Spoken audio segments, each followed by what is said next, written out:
Welcome to Pause Awards Judge Sessions. I'm George Hedon, founder of Pause Awards and your host today. I'm speaking with Jason Perelson, creative director at Synergy Group, Antonia Grimard, founder at AOK Creative, and Taylor Tran, facilitator at I4 Connect. Welcome all. Thank you. Thank you very much. Thanks, great to be here. Yeah, definitely. Good to have you. This session is designed to be exciting, insightful, and dynamic, all jam-packed in 30 minutes. So keep in mind that you can and not have to answer all the questions. We'll see how we go because we have a set time. And with that, I want to start with the first question and basically to introduce yourselves. Anybody? Alphabetical? Let's go alphabetical. Antonia, all yours. Okay. I'm Antonia. Thank you, George, for this opportunity also to introduce myself. I'm Antonia from AOK Creative. I have a visual communication strategy studio in the CBD in Sydney. And what I offer is also not only business design, but also visual communication strategies to my clients. I've been going for 25 years, and it has, pivoted so many times in that over that period of business. And our clients include everybody from Universal Sony Pictures to the startups and the entrepreneurs. We have a startup hub around the corner, and they often pop in to see me. I do a lot of pitch decks, and that is something that's always caught my fancy. So that's pretty relevant for businesses all around, because in order to write a pitch deck, you have to be very, very clear about what your business is and very succinct. That's what we do. Fantastic. Yep, Jay is down the line. I'm going to quickly, I don't know why I use my hands for the alphabet, but I think it works. Jason Perelson, I'm the creative director at a practice in Synergy Group called Creative People, which we started about 4.5 years ago, having come from ad agency world at agencies, at a boutique agency called Zoo Group, which ran across Sydney, Melbourne, and Canberra, and in Singapore, and then the accent will allude you to South Africa before that, a good 8 years ago, at a national agency there. And for me, I think particularly in Creative People, what we're really trying to look at is how to connect people, culture, behavior, and the way in which you can connect a message to create an action, which is super interesting and exciting. And kind of looking at how the method of design, the method of advertising, the method of marketing can impact culture. So we work a lot with government, particularly being in Canberra at the moment, well, not a surprise.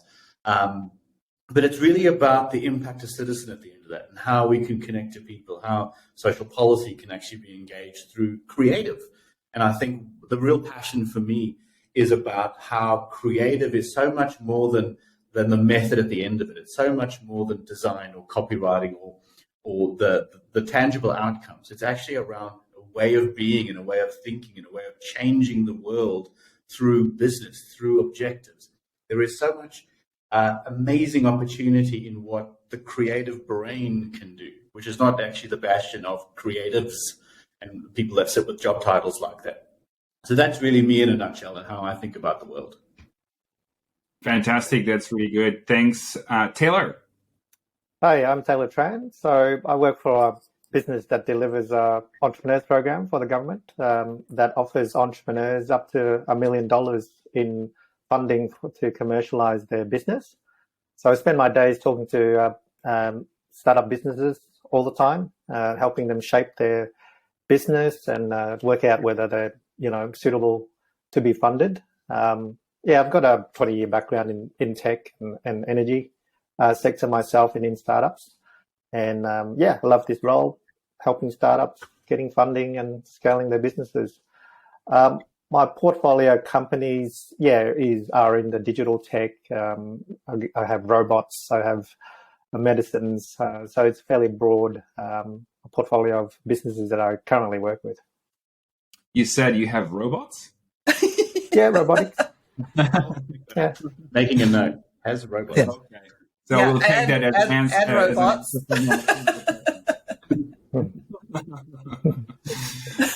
Okay, well, since we are talking business, let's get into the business questions. What is the most important skill in business and why? Anybody? Ooh, that's a tough one. It's got to be I've people. been looking. Gee. I agree with that. People, as in more than one. Having been a solo entrepreneur for such a long time, I do believe I'm going to go out on a limb here. I don't believe you can do it alone. It is people. It's that mix of different perspectives and skills. Yes. So the question is, what is the most important skill? People are not a skill. So what is the skill? No, valuable. So, but I think what Antonia is picking up there, and I think the link to skill is the ability to connect with people. So, and I may talk for you a little bit, Antonia. I'm just going to make stuff up. But, you might be a solo entrepreneur, but very good at actually going out and talking to people and engaging and getting knowledge. So if you don't have all the answers, that's actually okay. But it's where to find them and recognizing. People skills is not just necessarily a skill of being able to work with other people, but work with yourself as well. Empathy and self-thought. And I think I'm very fortunate to work with a bunch of nice folk, and the majority of my role is actually making sure that they love walking in the door in the morning or dialing in to the online meeting. It's actually engaging with the culture, the environment, and the team, because to enable the positive environment, emotional safety, psychological safety, identity safety, enables you to do better work, but do better work not in a forming, hitting toss, but actually being able to achieve what you want collectively, your self-experience, your self-expression, and really feeling that valuable connection. That starts to connect to management, I guess, as well. But I think one of the key skills, there are two key skills. I don't think there's one. I think there's two. And I'm going to go general on this, but it's usually you need someone who's a visionary. And if you're not, you're also an implementer. So if you have both of those skills in your back pocket, you can see the market, you can do the work to get to that market, and then you can do the skills that are required to bring everybody into that story and that message and manage them, as Jason's saying. But I think what I'm saying when I'm a solo entrepreneur is I missed one of those skill sets, and only through one of my new partnerships did I realize that it was the visionary. I've got visionary skills, and I'm an implementer, but my new business partner is all about the vision. She's constantly looking forward and to acknowledge where your shortcomings are and find those partnerships, whether you hire them or you go into partnerships with them, is very important, I believe. I might offer something a bit more specific, and I'll do the three. And it was about people as well. So when I was thinking about it, it was about people. But to be specific, I think first skill is to be able to ask good questions and ask for help. The second skill is actually to listen, to advice and listen to people. So that's listening skill. And the third one is to learn from what's been told to you, because it's only through learning that you're able to improve and I guess collaborate. So hopefully that's a bit more specific for you, George. Is that the order? 1, 2, 3? Yep. Ask, listen, and learn. Okay. Good. And I think it's a really good, valuable point, because it's you can ask for advice as much as you like, but if you don't listen to it or at least absorb it and validate it, you're just blanking. But also the last one, you've got to implement it, don't you? You've got to act on that advice. You can get all the advice in the world, but if you don't do anything with it, it's all these Google Docs in your folder that go nowhere. That's true. That leads into the next question. So how do you define success? What does it mean to you? Now knowing that we spoke about the important skills, but what is the success? How do you quantify success? Oh, that took a long time to learn that one. I think as an entrepreneur, you never feel like you're finished. So you never, if you can set yourself some goals and acknowledge them, that would be an amazing thing as an entrepreneur. But for me, success is every project where the client achieves their goal. If I deliver what they need and it actually gets them what they're wanting, that to me is success. It's not a personal success. For me, in terms of having been in startups and been burnt out a little bit, I think success is having that balance between personal and work life to keep going. So, you can sort of lose balance and sort of pushing ideas all the time and get totally burnt out. So it's that case of more kind of working to live rather than living to work, so to speak. Yeah, that's a really good one. The way I look at it is, because success is very weird. And I often refer back to how I want to feel the impact of work that we do and everything else. But I think, and I've come to this obviously much later in life, but for me, success is feeling irrelevant. In as much as I want to support and grow the team and the business to be as successful as they possibly can be, so that I sit back and I go, I actually don't know what I need to do because everyone is just having a brilliant time and is amazing and I feel irrelevant, which is an incredible existential crisis that I'm going to have to go through. But that would be a really great success, is actually going, nobody needs me. What now? But because you're successful in running, that'd be a great experience and a crisis that I'm going to probably have to write a book about, I think.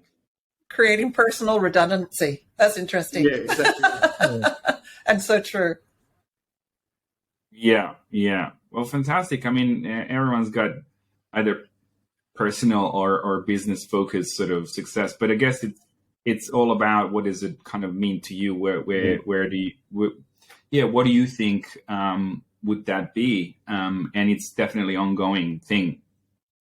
And is there a business advice that you've heard from somebody or you would give to someone about the business? Whether it's the success or how to run or something, an insight or any advice? I thought about this one. I hope Taylor is on board with this one for me, because I think you build your business to sell it. And if you do, the structure of your business will work so much better than just flying by the seat of your pants, which is a passion business, a hope business. By the way, I didn't follow that at all. I'm fly by the seat of my pants kind of gal. But the next business I build will be to sell and built to sell. And it'll get it to goals a lot faster. Financial, whether it be revenue or whether it be goals to milestones for the growth of the business. And for those that don't build businesses to sell, would it be the advice that they build business with some sort of a purpose? Oh, not to sell in particular. You don't have to be have the goal of selling your business. Just build it like you would sell it. And then it'll have all the structures for success. And it's a different mindset to approaching business. Yeah. Okay. Yeah, I haven't thought much about whether you build a business to sell or not. I guess my main advice is, again, fairly personal in terms of people, which is just to reach out and ask for help and try to not do everything yourself. Specifically, what that means is to build a team and have advisory boards and build a board, for example. That's actually one of our requirements for the program that we go through. So it's about building the people around you. And certainly focus on the problem that you're working on as opposed to the solution, so to speak. And ensure that you enjoy solving the problem. It's probably, and whether it's sales or not or whatever, that'll come in due course, kind of thing. So it's something I remember being told by my then chairman of the agency I was at many, many, many years ago, and I've since heard it many times since. But it was about eat the elephant a bite at a time. It was that whole expression about how do you eat an elephant a bite at a time, which is a really nice way of thinking about all these insurmountable problems that we often face, or these big goals and objectives that we see in business or in all the work that we do, which feels like we could never possibly achieve it. But you just have a really methodical process of going step by step by step towards a particular goal. And then you suddenly go, the elephant's eaten. And it's really just that step by step, which I think is a brilliant way. And it goes to the process of, setting your business up for sales. It goes to all of these things, is you just take a really solid approach towards that. Fantastic. That's a very diverse range of advice. In terms of the industry you're in, do you have any quick foresight where it's going? Online. One or two. What was that, Taylor? Go ahead. Well, I think Australia is seeking to be a leader in some emerging technologies like quantum computers, for example, and like I said, probably in robotics and advanced manufacturing. So with any luck, we will go that way. I think there's active debates around that at the moment. So I hope we can be a leader in certain areas. So there's some good opportunities at the moment. So that's, I guess, foresight from my perspective, the cohort that I speak to. Apart from the usual digital tech and all the energy tech that we talk about in general. And it's interesting, I've been observing and finding it very interesting particularly in that sort of the creative marketing communications side of things. There appears to me a trend that we're moving towards, which is almost this, I don't want to say return to basics because I don't think it is that, but there is a homogeny of techniques. We went through a sort of industrial revolution, if you like, in creative around the commoditization of specific things. We had design thinking, behavioral economics, digital strategy, all of these key components that were marketed or sold as specific commodities by creative services. And I think what we're leaning towards now is this settling back to just communicating or just being creative. And, the behavioral sciences are an element of that. And thinking about the digital experience for consumers is part of that. But we're less focused on the method. And I think we are moving to a point where we will be less and less focused on the method and more about the message. And I think that's going to be a really key driver for the industry going forward, is we're much more humanistic rather than human-centered design. And, all these traditional commodities, and we think about the process of getting there, which I think is really exciting. It's an exciting opportunity. Yeah, but I might offer something similar to what you're saying around the homogenization, but in my perspective, it's more around the processes in corporates being homogenized into the startups. Like, for example, founder coaching, for example, that's kind of a corporate product in executive coaching for CEOs, for example, that's been brought into startups. So the processes of building a business is kind of been homogenized across into the startup world. So that's kind of interesting. So basically what you were saying, all the basics are kind of covered. So it's not really about the process anymore. That's been homogenized, but it's more about the outcomes and the actual thing that is the human outcomes or whatever it might be.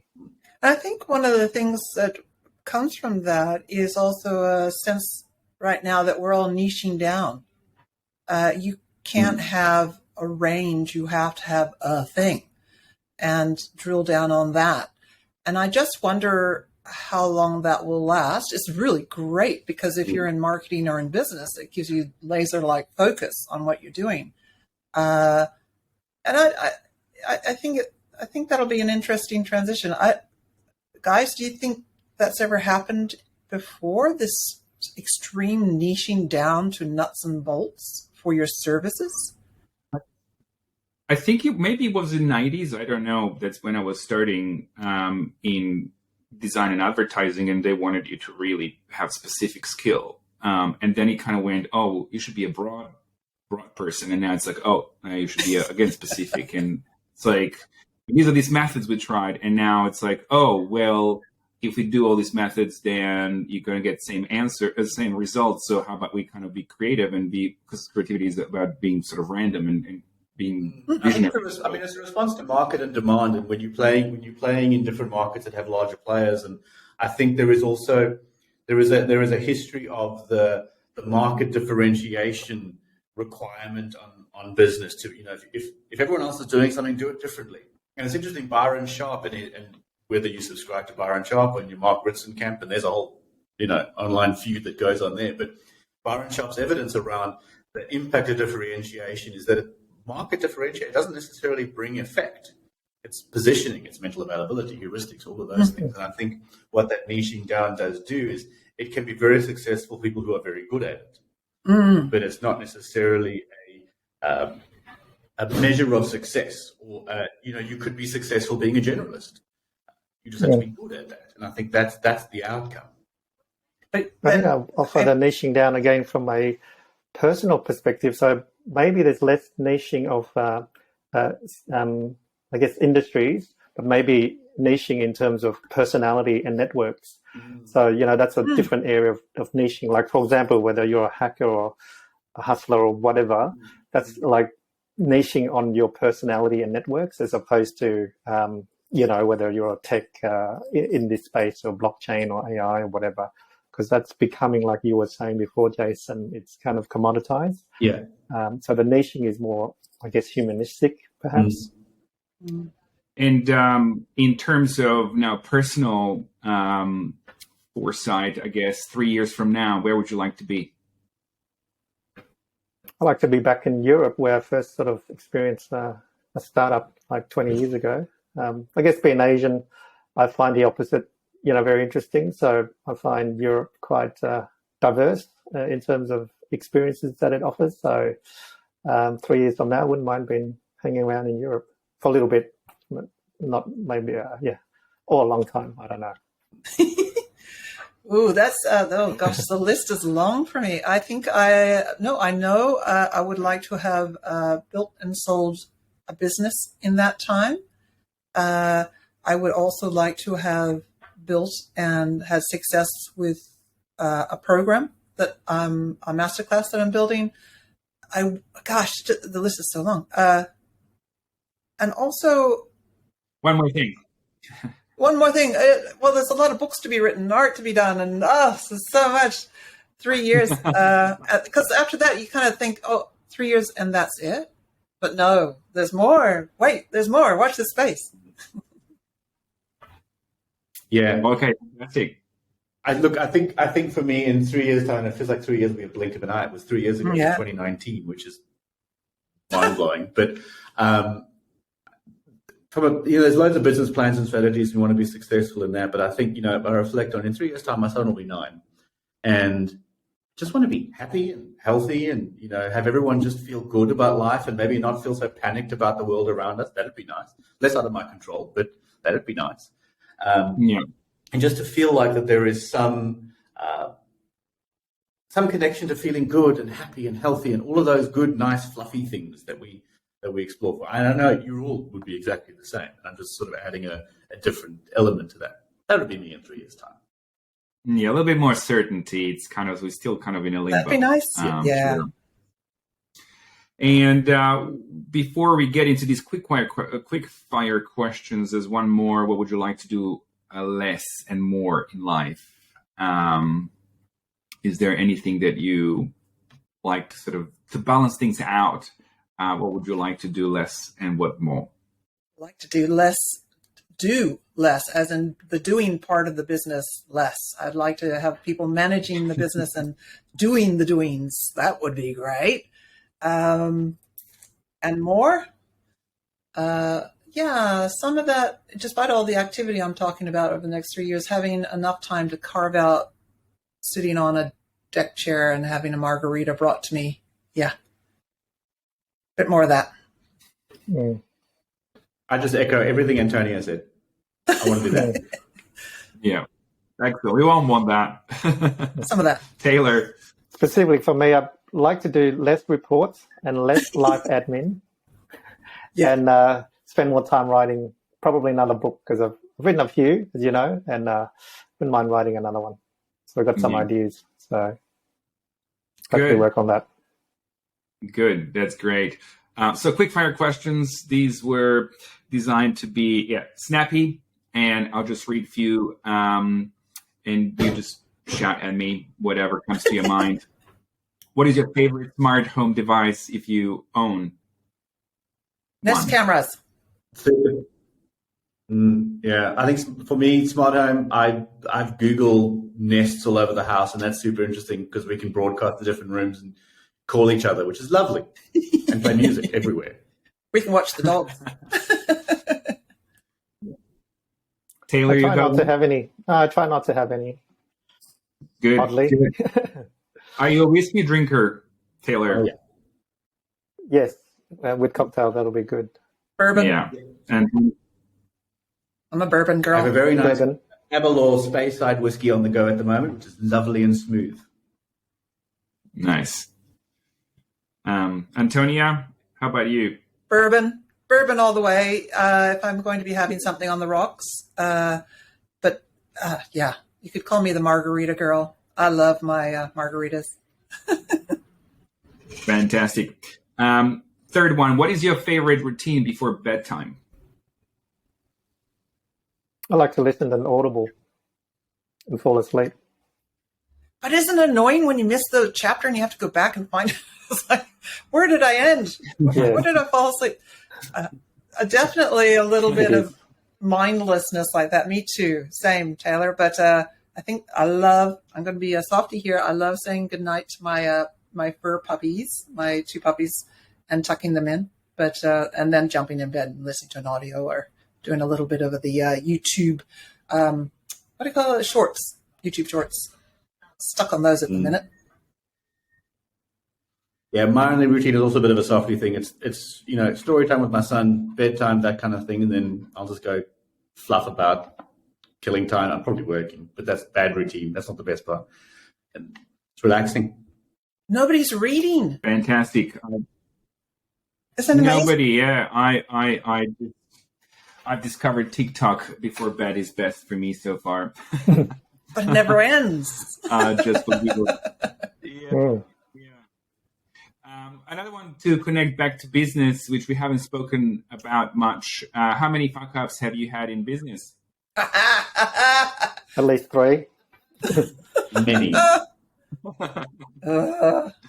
At least 3. Yeah. I guess we answered that one.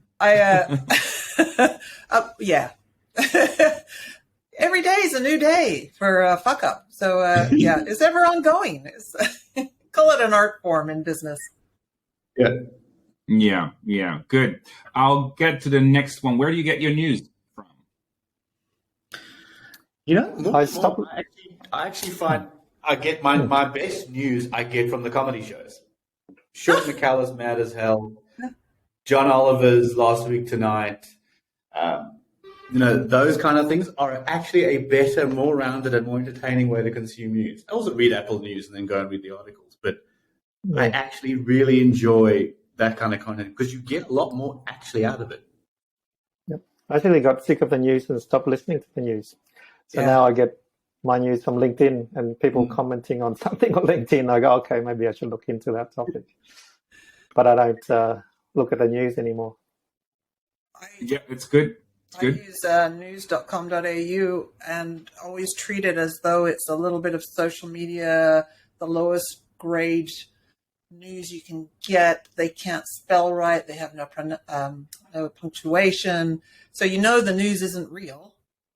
But you sort of get a headline idea of what the heck's going on in the world. That's it. It's not real. None of it's real. No, do we believe in the news anymore? That's the problem. It's a religion on its own. Mm-hmm. What does the hybrid work mean to you? This is the last question, and we end on this. Now that we have been in this hybrid 2-3 years, what does that mean to you moving forward? Mostly work from home and go out to events to meet people. Okay. Is very much, I think the way I view it is just adaptable work. Mm-hmm. It's just it's giving me the flexibility and ability to do what I need, when I need it, how I need it. And building a structure that actually enables that so that I can, school phones, got a kid, it's not a stress. There's no panic about, I've got to tell boss that I'm going over here or going over there. Hybrid should just be a mix of everything that works the best possible way for you and your system, and enabling it that it will be different for everybody. There isn't one hybrid that everyone then follows. Okay. Antonia, you? It's been an interesting one. Isn't it interesting that it's such a important part of business now? Definitely, as Jason said, getting the systems in place and making sure that you can access all your files from wherever the heck you are. And then having that peace of mind. I have an interesting situation because my studio is a boutique retail space. So if I'm in the studio, people come in. They just drop in and ask me for advice on whatever they need, which is great because most studios are hidden away and you have to make an appointment and then you have to actually go to them. This is you're passing by, you need some advice, come in. So it's kind of real estate shackling. I've got to be here for this to work.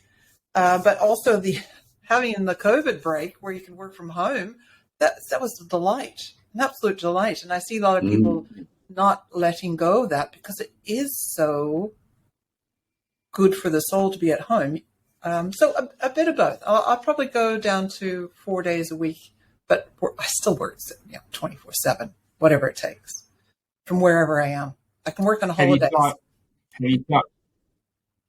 Have you thought of investing in a coffee machine, Antonia? In a what? Coffee? Coffee machine? Oh, I thought at your studio? Sorry, I thought you said a margarita machine. I wasn't sure. I wasn't getting that. Oh, margarita, yeah, sorry, margarita machine and a bar. Houston, we have a problem. Yeah, that one. Well, thank you so much. Thank you all so much. This is the end of the sessions. It was very lovely to have a sneak peek into your business and personal life a little bit. And thank you for being part of Pause Awards 2022. Looking forward to have you at the celebrations at the end of the year. Absolute pleasure. Thanks so much. Good to see you. Thank you. Thanks, guys.